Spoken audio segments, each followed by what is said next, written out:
Nhưng họ tắt đèn đó thôi à.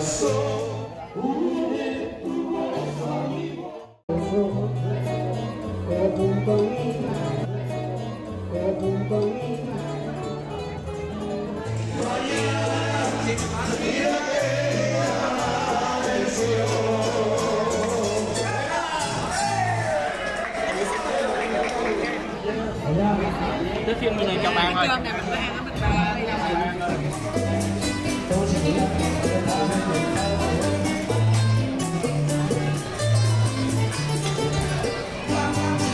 Sé que el infinito si te entrega, porque queda mucho más inmensidad, que no existe, nacieron todas las flores.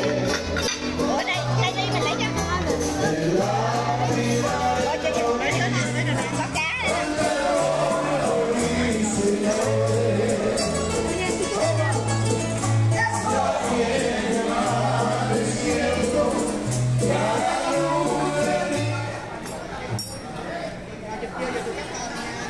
Mấy cơm của chị Vân thấy hấp dẫn nhất á.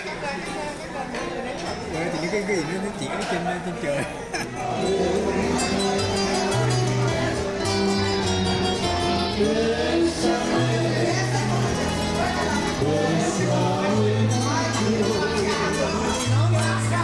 Em có cái gì đi ra đây ngồi đi.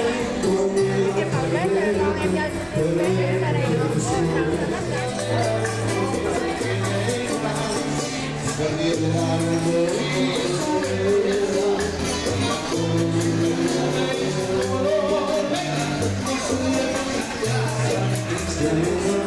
Como aquella de